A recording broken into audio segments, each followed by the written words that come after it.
La Chine a un problème. Il y a trop d'hommes et pas assez de femmes. C'est le résultat de la politique de l'enfant unique qui devait réguler la démographie galopante du pays. Actuellement, on compte 118 hommes pour 100 femmes. Et on estime que d'ici 2030, 25% des hommes de 30 ans ne seront jamais mariés. Du coup, la sexualité des Chinois est bridée. Et pas question de mater des films porno, c'est interdit et sévèrement réprimé. La solution, remplacer les femmes en chair et en os par des poupées faites de silicone et de métal. Et ça, c'est autorisé. C'est plus facile de vendre des sex toys que du porno en Chine.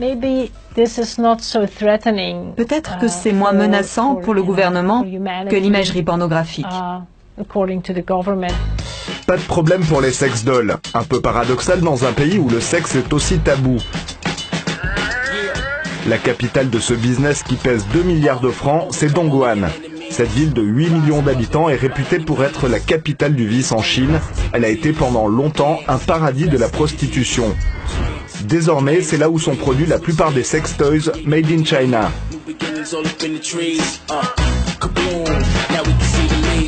Nous rencontrons Liu Ying, la boss de l'usine G-Idol qu'elle a créée en 2014. Ces poupées sont haut de gamme avec des prix allant de 2 à 3 000 francs. Il en sort 1 millier par mois de son atelier, un endroit un peu étrange où les ouvriers assemblent, customisent des poupées à la demande des clients. L'objectif, c'est d'être le plus réaliste possible. C'est la dernière étape du processus. On met du talc qui permet de rendre la peau plus similaire à celle de l'être humain, moins collante et plus douce.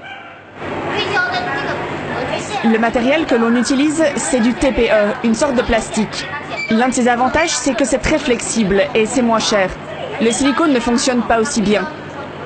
Vous voyez ces lignes, c'est plus difficile à enlever en utilisant du silicone. Avec du TPE, on peut enlever toutes les imperfections.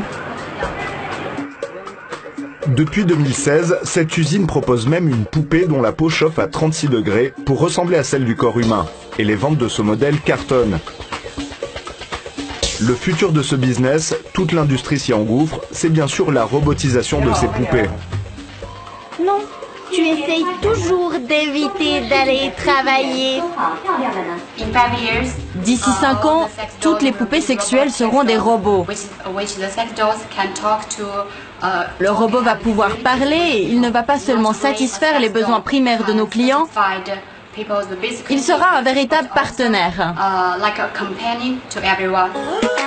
Direction Hong Kong. Là-bas, nous rencontrons Ricky Ma. À la base, il est graphiste, mais il a décidé de créer son propre robot en autodidacte, en mode do-it-yourself. C'est un secret personnel d'avoir un robot sexuel. Vous ne voulez pas que toute la planète le sache. Et vous ne voulez pas non plus dépenser une fortune. Du coup, c'est mieux de le construire soi-même, chez soi. Après son premier essai, sa réplique en latex de l'actrice Scarlett Johansson lui a coûté 50 000 $ de développement. Ça, c'est mon tout premier essai.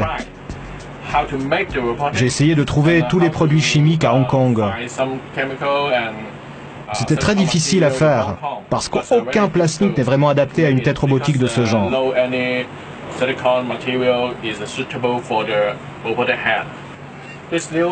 Ça, c'est mon dernier modèle. J'ai ajouté de nouvelles expressions faciales et le matériel est de meilleure qualité. J'ai aussi mis des caméras dans les yeux. Pour l'armature, il a modélisé un squelette humain et l'a produit avec une imprimante 3D. Aujourd'hui, il veut que les gens soient capables de créer leur propre robot, sexuel ou non, chez eux. Il a donc lancé une campagne Kickstarter pour lancer un guide de construction de robots humanoïdes. C'est la réponse technologique aux carences d'une société.